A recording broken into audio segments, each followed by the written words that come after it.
Aujourd'hui, on va continuer l'histoire du Mahabharat. Sous les instructions de mon Gourdev, je fais ces conférences toutes les semaines. Et j'implore sa miséricorde pour que je puisse parler aujourd'hui et la miséricorde de tout le monde ici présent. On n'est pas très nombreux aujourd'hui. Et on va commencer par lire un verset du Srimad Bhagavatam. Om Namo Bhagavate Vasudevaya.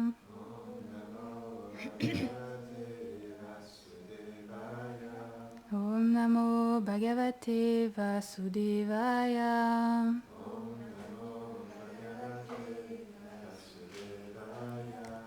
Om Namo Bhagavate Vasudevaya.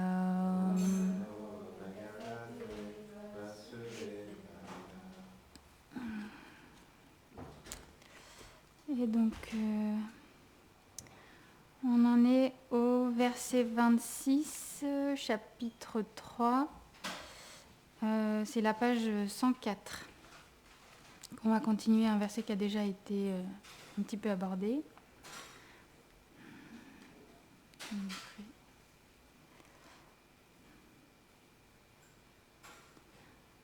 Avatara yasankyeya Are Sadvani Dedvija Yata Vidasina Kurya Sarasasyur Sahasrasha. Traduction. Ô chef des brahmanas, juste comme des milliers de ruisseaux coulent d'une source inépuisable, une multitude d'émanations descendant de la source du Seigneur suprême, descendent de la source du Seigneur suprême, la source de toutes les existences. Donc le commentaire, on en était à un verset ici. Eko Deva Sarva Rupi Mahatma. C'est pas le même air. Eko Deva Sarva Rupi Mahatma. Ah, merci. Eko Deva Sarva Rupi Mahatma. Gaururadka Shyamara Sveta Rupa. Chaitanyatma Savaichaniya Shaktir. Bhakta Karu Bhakti Do Bhakti Vedya. La personne suprême, divine, originelle, qui est le maître de toutes les puissances spirituelles et qui ne peut être connue que par celui qui accomplit le service de dévotion, apparaît en d'innombrables formes, toutes transcendantales. Il est apparu dans des incarnations noirâtres, rougeâtres et blanchâtres, et il apparaîtra également dans une forme dorée, sous le nom de Sri Chaitanya Mahaprabhu. Il assumera alors le rôle d'un parfait dévot de sa propre personne, et il enseignera aux âmes conditionnées la voie du pur service de dévotion. Namo Vedanta Vedyaya Krishnaya Paramatmene Sarva Chaitanya Rupaya Chaitanya Yo Namo Namaha. J'offre encore et encore mes hommages respectueux au Seigneur Shri Krishna, la personne divine qui pénètre toutes choses et qui est comprise par l'étude philosophique du Vedanta. Il est le maître de toutes les puissances transcendantales et il apparaît en tant que Sri Chaitanya Mahaprabhu. Aujourd'hui, il y a plein de versets à lire. Ça va. Je suis pas très bonne dans les airs. Je sais pas comment je vais mettre. Bon, je le mets quand même en haut parce que je sais pas comment mettre le. Désolée.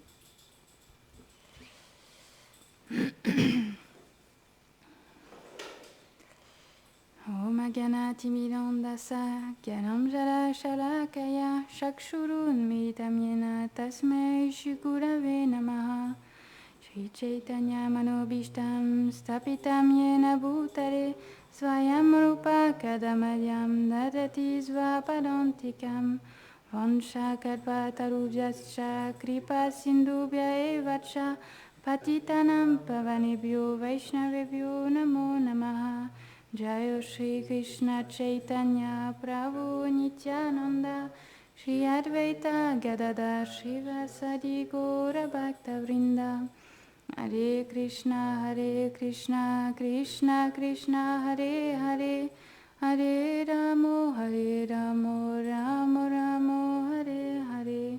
Namam Vishnu Padaya Krishna Prestaya Bhutare Srimate Bhaktivedanta Swami Niti Namine Namaste Sarasvate Deve Gauravani Prachaline Nirvishesha Shunyavadi Prasachadi Shatarine.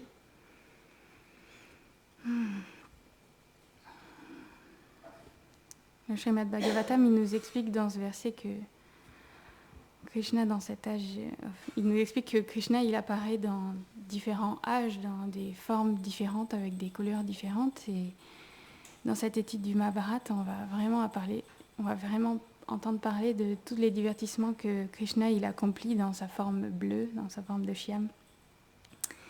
Et dans ces divertissements à Dwarka, à Mathura Dwarka, qu'il accomplit auprès aussi des Pandavas. Donc c'est cette étude-là qu'on fait ensemble. Et donc, on va essayer de reprendre là où on en était la dernière fois.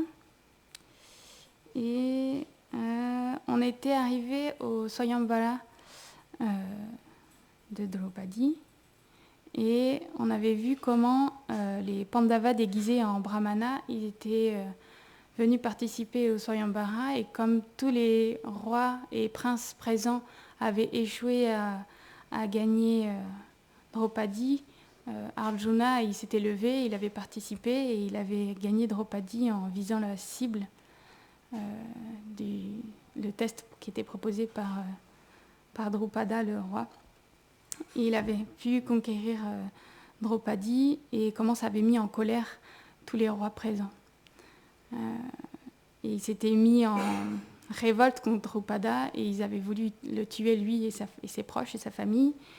Et Yudhishthir, qui a commencé à s'éloigner avec ses frères et avec Draupadi, il avait demandé à Arjuna et à Bhima de défendre Draupad. Donc les deux frères puissants, ils étaient venus défendre le roi, et ils avaient pu calmer un petit peu calmer le jeu un petit peu et défendre, combattre férocement. Et Krishna, il était venu à la fin pour apaiser ce conflit qui prenait quand même de l'ampleur. Et donc on en était là. On a vu que bien que tous les princes et les rois, ils avaient échoué, ils avaient essayé, on sait que Krishna et Balaram, ils n'avaient pas testé l'épreuve, et tous les Yadavas aussi présents, comme ils étaient conscients que Draupadi, elle était aussi promise à Arjuna, même si officiellement personne ne savait qu'ils étaient encore en vie, aucun des Yadavas n'a essayé de gagner Draupadi en fait. On a tenté l'épreuve. Et on en est arrivé à ce moment. Et Bhima et Arjuna, ils ont combattu, ils sont pleins de bleu et de sang. Et ça gratte. Arjuna, je me suis trompée ? Ah pardon, non, parce que des fois je me trompe dans les noms, alors ça m'arrive. Il s'était battu pour... Oui, c'est ça, il y avait en fait, pour vraiment rappeler correctement, alors, Bhima, il avait combattu Shalya, son oncle, qui est connu comme quelqu'un de très très puissant. Il l'avait battu à la lutte, il l'avait lancé plus loin, et puis il n'avait pas continué le conflit plus loin en ayant conscience qu'il était son oncle. Et Arjuna, il avait combattu contre Karna vraiment puissamment, et Karna, il avait baissé les armes, considérant que puisqu'il était un brahmana, il était forcément plus puissant que lui, puisque les brahmanas, ils sont plus puissants que les kshatriyas. Ils ont leur force ascétique qui leur permet d'être très puissants au combat, de la même manière que Parashuram, il avait pu vaincre tous les kshatriyas. Et il y a différentes sortes d'histoires du même esprit. Et après ça, Krishna, il avait calmé l'audience en expliquant que Draupadi, elle avait été gagnée d'une bonne manière, et qu'il n'y avait pas de raison qu'il y ait un conflit ce jour-là. Donc comme c'était le soir, la nuit elle était déjà tombée, et Bhima et Arjuna, ils se sont frayés un chemin tant bien que mal parmi tous les brahmanas qui étaient autour d'eux et qui étaient très contents de tous ces faits qui venaient de se passer. Et ils ont rejoint le restant de leurs frères et Draupadi qui était un peu plus loin sur le chemin. Ils étaient déjà sortis de l'arène. Et ils ont marché ensemble jusqu'à la maison du potier où attendait Kunti. Kunti, elle n'était pas venue au Swayamvara parce qu'elle avait peur d'être reconnue. Donc elle avait préféré pas venir pour le Swayamvara. Et on suppose que c'est peut-être plus facile. Déjà, elle était peut-être un peu plus connue des autres. Je ne sais pas, c'est pas expliqué. Et c'est peut-être plus facile de la reconnaître, étant donné que les Pandavas, quelque part, d'une apparence physique, ils étaient différents, puisque comme ils étaient, en tant que brahmanes, ils avaient laissé leurs cheveux attachés, noués, ils avaient peut-être une barbe depuis le temps, etc. Donc c'est plus facile de camoufler un visage de cette façon-là. Mais les femmes, elles ont moins de changements, alors peut-être c'était plus facile de la reconnaître. Quoi qu'il en soit, elle n'est pas venue, et ils sont arrivés à la maison du potier, et Arjuna, avec Draupadi, il est rentré dans la chambre, dans la pièce où se tenait Kunti, et il est arrivé et il lui a dit « Ô mère, nous sommes revenus en apportant d'excellentes aumônes. Vois le joyau que nous avons obtenu aujourd'hui. » Et Kunti, il faut savoir qu'elle était très inquiète pour ses fils à ce moment-là, parce qu'elle avait attendu toute la journée et il faisait nuit et ses fils, ils n'étaient pas revenus. Et elle s'inquiétait qu'ils aient été reconnus et battus par les Kauravas, entre autres. Ou alors, elle disait, ou par les Kauravas, ou bien s'ils avaient été repérés par quelques Rakshasas venus défendre, venger Baka et Ilimba.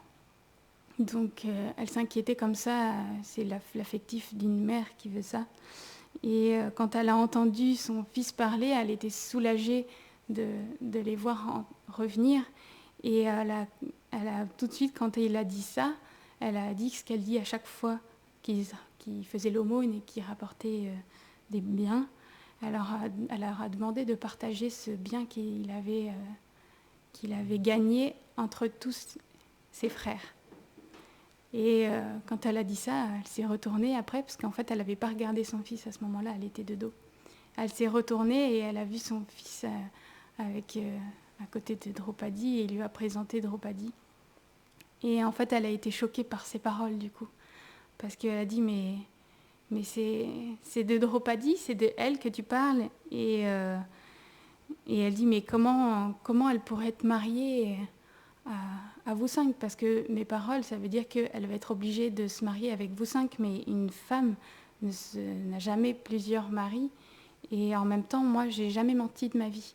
Et même pour plaisanter, Kunti, elle ne mentait pas, et elle plaisantait pas dans le mensonge, jamais. Elle restait toujours dans la vertu et toujours dans la vérité, et elle tenait beaucoup à ces vérités-là. Et elle cherchait une solution de ne pas voir sa vertu et diminuer en fait à cause de cette parole-là. Alors elle a pris Draupadi par la main et elle est allée voir Yudhishthir pour savoir qu'est-ce qui pouvait être fait. Et Yudhishthir, il a réfléchi et il a dit que Draupadi, elle avait été gagnée pendant l'épreuve par Arjuna, donc c'était normal que ce soit Arjuna qui épouse Draupadi. Et quand Arjuna il a entendu ça, il n'était pas d'accord avec son frère et il lui a dit mais en fait ce que tu dis c'est pas dans les Écritures, c'est pas dans la vertu, parce que comment moi je pourrais me marier alors que toi tu es célibataire, tu es mon frère aîné, donc en fait c'est pas moi qui devrais épouser Draupadi, et en fait en vérité toi tu devrais épouser Draupadi en premier, Bhima il devrait l'épouser ensuite, et seulement à ce moment-là, je pourrais l'épouser. Et ensuite, ça pourrait être effectivement au jumeau de l'épouser. Et quand Arjuna il a dit ça, les frères, en fait, ils ont regardé Draupadi et ils l'ont regardé comme d'un œil un petit peu différent, parce que quelque part, elle était promise à Arjuna quand même. Et ils ont été vraiment piqués par Cupidon plus encore, en fait. Et Yudhishthir, il a pu voir ça aussi en regardant ses frères aussi. Et il a vu que c'était pas possible que Arjuna seulement il puisse se marier avec Draupadi parce que ça créerait des conflits entre eux, ça mettrait une dissension entre 5. Parce que c'est vrai que Draupadi, elle était vraiment magnifique et elle était comparée même à la beauté de Lakshmi, tellement elle était magnifique. Et du coup, il s'est rappelé aussi à ce moment-là que quand Vyasadeva il les avait visités quand ils étaient encore avec Achakra, il avait effectivement dit qu'Arjuna il devait gagner Draupadi, mais il avait également évoqué le fait qu'elle serait mariée avec eux 5. Et Yudhishthir il considérait qu'au-delà des écritures même, l'ordonnance des aînés était toujours... parce que les écritures sont complexes et en fonction des circonstances, ça peut être appliqué de différentes façons. Et Yudhishthir, il savait ça, et du coup, le fait que ce soit dit par des aînés, ça valait quelque chose de véridique. Et non seulement Vyasadeva en avait parlé, mais leur mère, qui était considérée quand même comme disant jamais quelque chose en dehors de la vertu et de la vérité, elle avait quand même prononcé cette parole, et il a considéré que c'était une bonne chose, que c'était applicable dans la vertu, en fait, qu'elle se marie avec eux 5. Alors, ils ont conclu sur cette chose. Effectivement, il y a eu des échanges. Quand ils ont vraiment conclu officiellement, Yudhishthir, à voix haute devant ses frères, il a dit effectivement, dans ce cas-là, Draupadi, elle se mariera avec nous 5. Et pour les autres frères Pandava, le fait que Yudhishthir ait dit ça, c'est de la même façon. Yudhishthir, il est leur frère aîné, et à cause de ça, il est comme, dans les écritures védiques, c'est considéré que le frère aîné, du coup, il est comme le père aussi, il n'est pas différent d'une autorité de père. Et sa parole, elle était pleine et elle était à comprendre comme si même le Seigneur, il avait prononcé aussi ces paroles-là. Donc ils ont pris cette chose-là comme telle. Et il y a eu un échange de regards entre Draupadi et les 5 frères. Et ils ont été très heureux et très joyeux de cette entente qui avait été mise en place. Et ils réfléchissaient à comment ça allait pouvoir être appliqué. Et à ce moment-là, Krishna et Balaram, ils sont arrivés dans la hutte du potier, dans la maison du potier. Et ils sont venus pour visiter les Pandavas. Et ils se sont présentés, alors certainement qu'ils s'étaient encore jamais vus. Et Krishna et Balaram, ils sont rentrés, le potier les a introduits, puisqu'il avait frappé à la maison du potier, il a dit, vous avez une visite. Et il est arrivé, et Krishna il est arrivé en disant, voilà, je me présente, je suis votre cousin, je suis Krishna, et voici Baladev, mon frère aîné. Et comme veut les traditions védiques, ils se sont levés, parce qu'à ce moment-là, ils étaient assis en train de réfléchir. Donc il y avait Yudhishthir un peu au centre de la discussion, et Yudhishthir, il était comme comparé à Indra, le roi des Devas, entouré des principaux dieux. En fait, la scène était vraiment très belle. Et ils se sont levés, et en fonction des ordres d'âge, il y a eu les salutations. Alors, Krishna et Balaram, ils sont touchés les pieds de Kunti. Et Krishna, il a touché les pieds de Yudhishthir. Il a étreint Arjuna et Bhima. Et inversement, c'est les jumeaux qui ont touché les pieds de Krishna. Et donc, il y a tout cet ordre d'aînesse qui fait que les présentations ont des nuances. Et ils étaient venus parce qu'ils savaient qu'ils s'étaient, on l'avait dit pendant la cérémonie du Swayambara, ils étaient venus pour visiter leurs cousins. Ils savaient très bien que ce n'étaient pas des brahmanas et que c'était bien les Pandavas. Et ils étaient venus, Krishna et Balaram, ils étaient venus féliciter les Pandavas pour ce bel exploit qui avait été accompli. Et ils ont exprimé qu'ils étaient très heureux, qu'ils étaient sortis saufs de la maison de feu qui avait été mise en feu à Varanavata. Et Yudhishthir, il a posé la question, mais comment ça se fait que vous nous avez reconnus en fait? Et Krishna, il a répondu que c'était comme pas possible de cacher un feu même couvert. On voit toujours un feu même s'il est couvert, et que l'exploit qu'ils avaient accompli pendant le Swayamvara, ça démontrait complètement qu'ils étaient les Pandavas. Le fait, comme on avait dit, Bhima, il avait montré une force très importante. Il avait arraché un arbre vraiment immense, un arbre très fort. Et puis le jeu de flèches qu'avait accompli Arjuna était vraiment exceptionnel. Et ça, c'était complètement logique que ce soit les Pandavas à ce moment-là. Ils ne sont pas restés très longtemps, Krishna et Balaram, dans la maison parce qu'ils ne voulaient pas mettre à jour l'identité des Pandavas. Alors ils sont juste venus comme ça pour les visiter et les féliciter. Et ils sont repartis.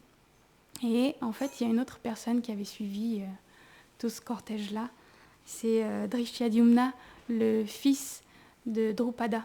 Il avait suivi secrètement les Pandavas. Il s'était caché près d'une fenêtre en fait de la hutte, et parce qu'il était curieux de savoir à qui avait été mariée sa sœur. Et en fait, il a été vraiment très étonné parce qu'il s'est dit mais qui sont ces hommes puissants? En plus, il a vu parce que Drupada et la plupart n'ont pas vu qu'ils étaient 5 parce qu'ils avaient été séparés, ils n'étaient pas vraiment réunis. Mais lui, il s'est demandé qui étaient ces 5 hommes quand même d'apparence puissante. Et qui était-il pour que Krishna et Balaram eux-mêmes se déplacent pour aller les voir? Et il a vu ça, et il est resté, il a vu Krishna et Balaram partir, et il est resté caché, allongé comme dans l'herbe, dans un coin, pour voir ce qui se passait. Et il a pu voir ensuite que Kunti, elle apprenait à Draupadi, donc Draupadi, c'est pareil, elle savait du coup, dès qu'elle est rentrée, même avant d'arriver à la maison du potier, elle savait que c'est l'identité réelle des Pandavas. Elle était très heureuse de ça. Et il a vu Kunti en train d'apprendre à Draupadi comment nourrir les Pandavas. Donc elle a montré comment préparer la nourriture, elle a montré comment offrir au Seigneur Vishnu, et elle lui a expliqué qu'il fallait réserver une partie pour les brahmanas et que ce qui restait, il fallait le diviser en 2 parties. Une moitié était pour cet homme vraiment puissant qui avait déraciné un arbre. Donc, c'est le point de vue de Drishyadyumna. Il voit qu'il donne une moitié à cet homme vraiment, la carrure vraiment puissante, et le reste est divisé en parts égales entre les autres frères, la mère et sa sœur. Et ensuite, ça continue, il reste encore caché. Et il voit que toute la famille se prépare pour se coucher. Donc il n'y a qu'une seule pièce, ils dorment tous dans la même pièce. Et les Pandavas, ils s'allongent les uns à côté des autres, la tête en direction du sud. Et la mère, celle qui semblait, il a deviné que c'était leur mère. Il a dit, cette femme magnifique et rayonnante doit certainement être leur mère. Et en fait, elle s'est allongée à leur tête. Et Draupadi, elle s'est allongée au niveau de leurs pieds. Et les Pandavas, ils ont commencé à parler. Ils ont parlé de leur exploit parce que finalement, Yudhishthir et les jumeaux, ils n'ont pas été témoins du combat parce qu'ils étaient trop loin. Donc, ils n'ont pas été témoins de ce qui s'est passé. Donc, ils ont parlé de chars, d'éléphants, d'armes, de leurs joutes. Ils se sont mis à rigoler sur tout ça. Et finalement, c'était le langage des guerriers plus que le langage des brahmanas. Et Drishyadyumna, il écoutait ça. Il dit, mais vraiment, mais c'est pas possible que ça, des brahmanas. Ça doit être des kshatriyas parce que leur langage est celui des kshatriyas. Et ils sont 5 en plus, donc lui, il a l'espoir à ce moment-là que ce soit les Pandavas. Parce qu'il a entendu les rumeurs, lui aussi, qu'éventuellement les Pandavas, ils avaient survécu au feu. Et à ce moment-là, il en avait assez entendu et il est rentré dans son palais. Il est allé voir son père et Drupada, il était dans l'anxiété complète parce qu'il se demandait vraiment à qui il avait marié sa fille. Finalement, il ne savait pas qui c'était. Il n'avait pas demandé l'identité. Et il se disait, mais est-ce que c'était vraiment des brahmanas? Est-ce qu'il était vraiment un brahmana? Ou est-ce que c'était un kshatriya? Parce qu'il avait quand même une carrure et une puissance. Il a montré des faits kshatriya, mais si ça se trouve, ça pouvait être aussi un vaishya, ou pire, un shudra. Si c'était un shudra, alors leur lignée elle serait plongée dans le déshonneur. Et il pense comme ça, il se demande qui pouvaient être ces personnes-là. Et il dit, si ça se trouve, c'était Arjuna. Mais bon, ce serait quand même trop espéré. Et à ce moment-là, il y a son fils qui arrive et qui est vraiment très souriant parce que pour lui, il est persuadé que c'est les Pandavas. En tout cas, que c'est forcément des êtres très puissants. Et il raconte à son père tout ce qu'il a entendu. Et du coup, dès le lendemain matin, parce que là, c'était la nuit, dès le lendemain matin, Drupada, il fait envoyer un messager, un brahman, jusqu'à la maison du potier pour authentifier l'identité des Pandavas. Alors le brahmana, il vient, il se déplace jusqu'à la maison du potier et il arrive et en fait, il demande à qui est leur famille et qui est leur race. Et comme ça, il essaie de savoir plus sur l'identité. Bien sûr, en premier, il a, comment on dit, glorifié un petit peu les faits qui s'étaient accomplis la veille. Et il pose la question sur l'identité. Et en fait, Yudhishthir, il lui rappelle un petit peu les conditions qu'il y avait eu au Swayamvara, puis qu'ils n'ont pas à se justifier sur l'identité. Que Drupada, il n'a pas à être inquiet, et que Draupadi, elle n'a pas été donnée gratuitement, elle a été gagnée. Les conditions étaient que la cible devait être touchée, et c'est ce que Arjuna il avait fait, donc il n'avait pas à demander il n'y avait pas de question de race ou de famille, mais il a quand même voulu rassurer Drupada.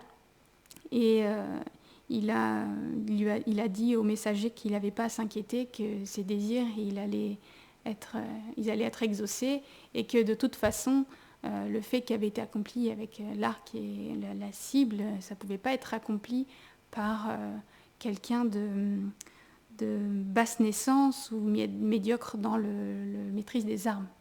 Donc il lui dit pas, mais en même temps il lui révèle des indices qui pourraient laisser penser que finalement c'est les Pandavas, parce que le Brahmana il est arrivé en disant que le roi il avait comme désir de marier sa fille à Arjuna, et lui demande s'il est Arjuna aussi, ce Brahmana, et il ne veut pas lui donner la réponse, Yudhishthir, mais il lui dit que les désirs du roi seront exaucés.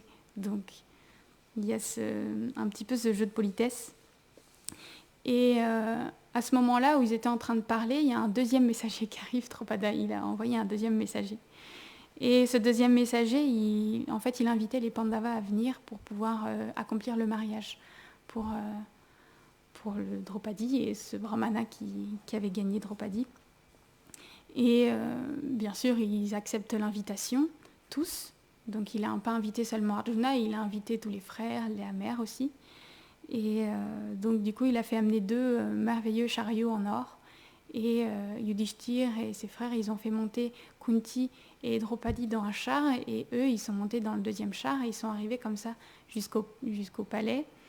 Et à ce moment-là, donc les hommes et les femmes, ils sont pas dans des endroits, ils sont pas au même endroit. Donc Kunti et Draupadi, ils sont allés dans les quartiers des femmes. Et les Pandavas, ils sont arrivés dans une pièce qui avait été arrangée. Ça doit être peut-être une des salles de réception avec des trônes, etc.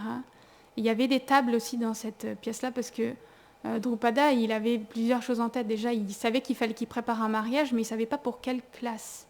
Il ne savait pas si c'était, comme on l'avait dit, pour des brahmanas, pour des kshatriyas, vaishya ou shudra. Le mariage, il n'est pas pareil. Il ne s'accomplit pas de la même façon, donc il fallait qu'il prépare les festivités quelque part pour plusieurs classes sociales différentes, et il voulait pouvoir deviner à quelle catégorie ils appartenaient. Alors il avait disposé des tables avec des ustensiles différents. Alors à un endroit, il avait disposé des ustensiles qui se rapportent plus à la classe brahmanique, et il y avait des écritures, des livres, des chapelets, il y avait différents ustensiles d'adoration.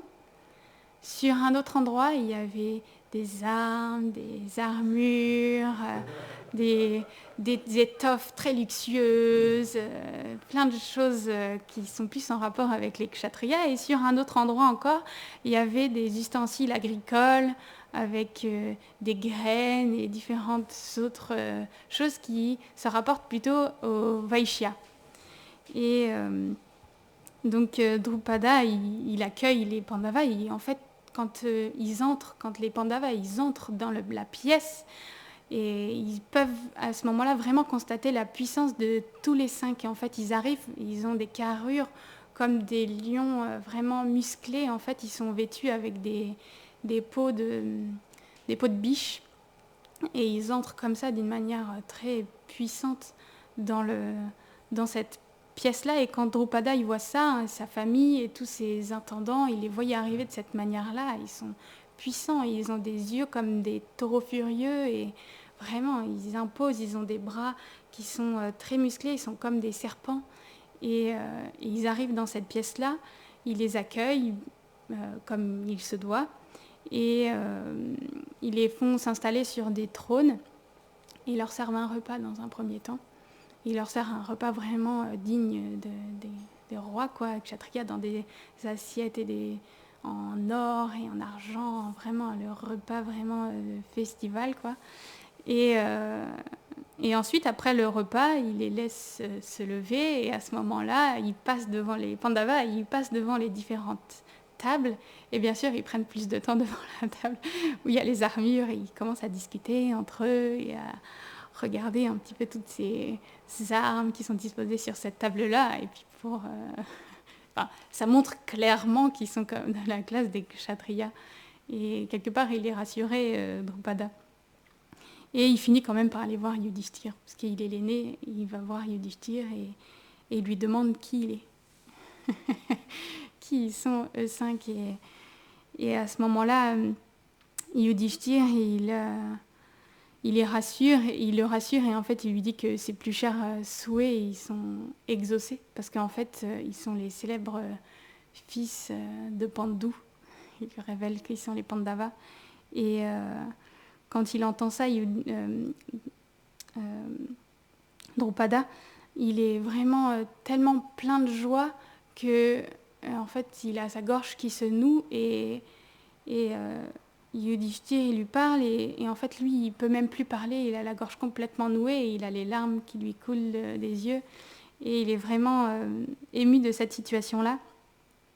Et il veut lui poser la question sur ce qui s'est passé, mais il a été obligé d'attendre un petit peu que cette chose-là, que son extase, elle descende en fait un petit peu. Et à un moment, il a été capable de parler et il a demandé à Yudhishthir mais comment ils avaient fait pour s'échapper de la maison en flammes, la maison de cire. Et Yudhishthir raconte toute l'histoire, tout ce qui s'est passé, tout à propos de Duryodhana, etc. Il raconte tout ce qui s'est passé. Et il y avait Drupada qui était là, mais il y avait aussi ses fils. Il y avait Drishyadyumna, dont on a parlé tout à l'heure, et Shikandi aussi, dont on entendra parler un petit peu plus tard, donc, qui est aussi le fils de Drupada. Et quand ils entendent ça, ils deviennent tous vraiment furieux contre le Dhritarashtra et contre Duryodhana, et ils promettent aux Pandavas de les aider à retrouver en fait leur position pleine à Hastinapur. Et ces choses-là faites, Drupada, il faut qu'il aborde la question du mariage.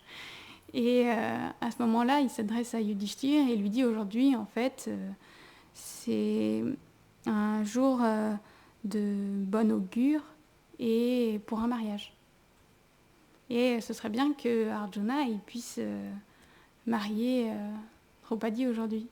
Et Yudhishthir, il lui dit, en fait, c'est pas possible que ça se passe comme ça parce que moi-même je suis pas mariée, je suis le frère aîné et donc il faut que je puisse me marier avant. Alors le roi Drupada, il lui dit bon, ok, il n'y a pas de problème, si tu veux, tu peux marier Draupadi. Comme t'es l'aîné, tu peux te marier toi, Draupadi. Et il lui dit non, en fait. Elle va être mariée avec nous 5.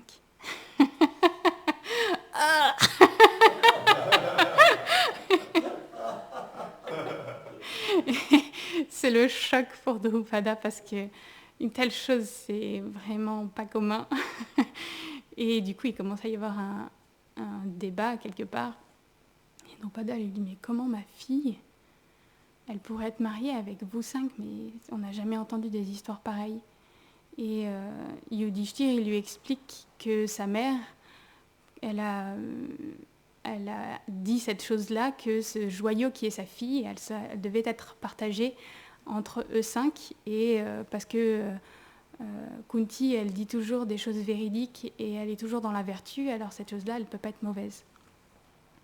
Et quand même, le roi, il n'est pas pleinement convaincu de cette chose-là, et il commence à parler et il dit « Ok, alors on va se réunir pour en discuter mieux, et on va appeler Kunti, donc ils vont se placer dans une salle de conseil, et on va appeler pour que Kunti aussi, elle puisse être présente et parler.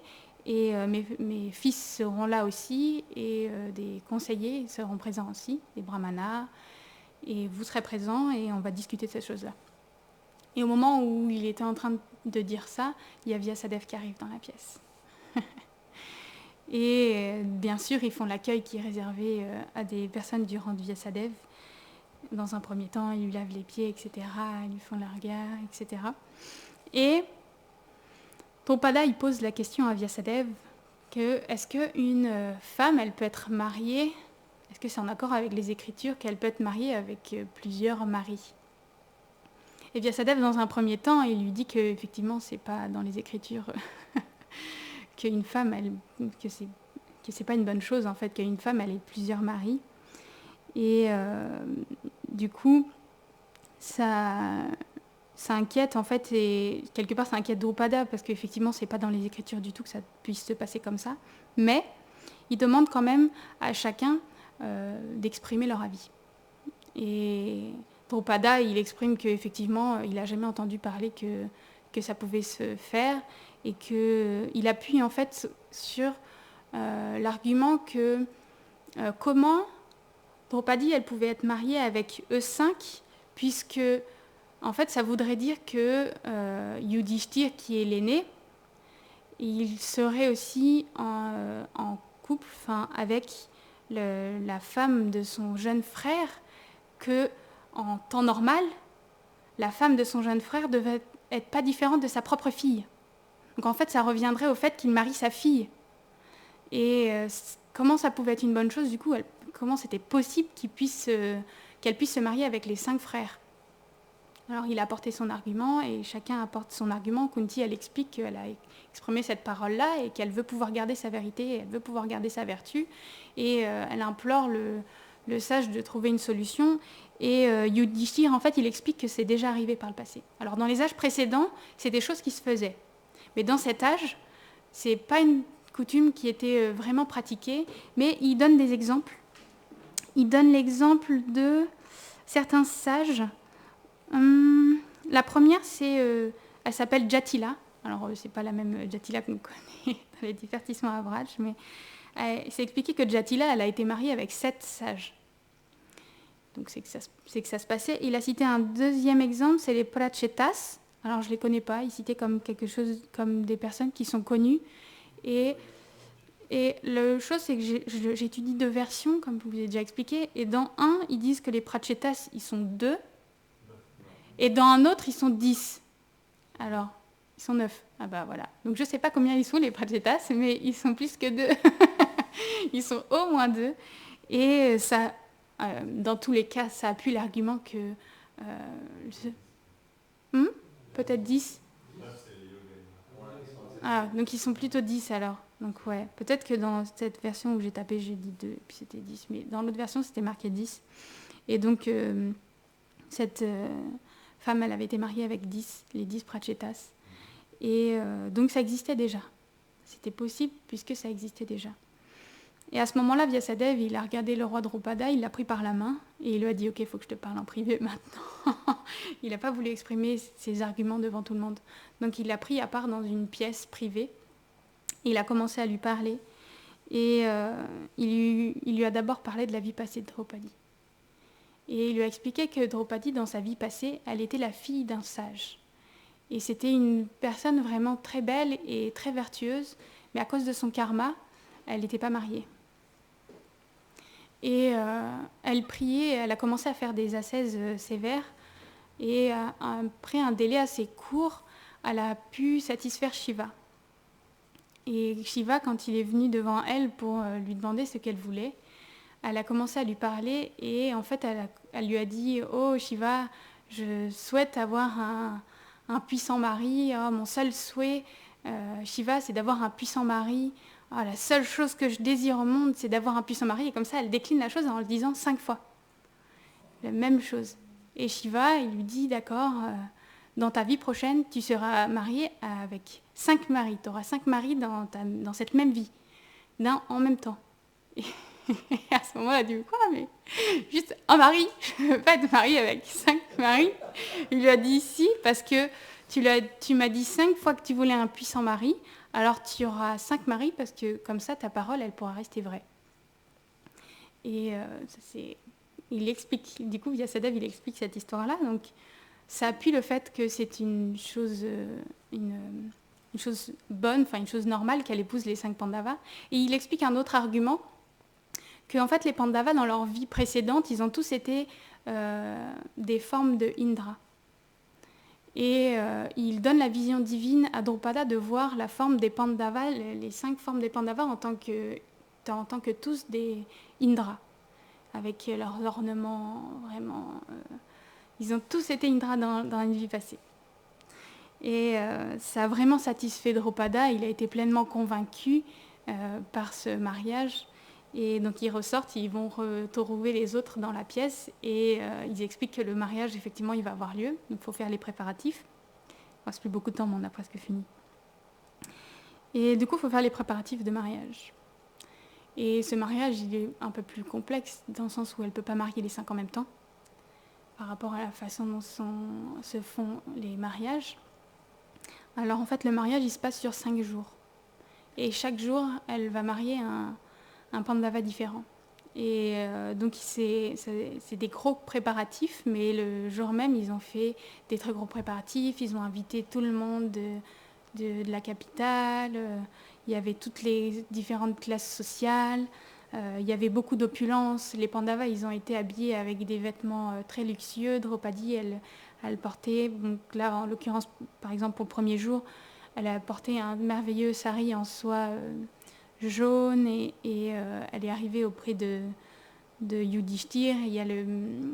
C'est Domya qui accomplit le sacrifice, le feu de sacrifice pour les mariés. Donc c'est leur maître, comme on avait dit dans les conférences précédentes, c'est leur maître spirituel.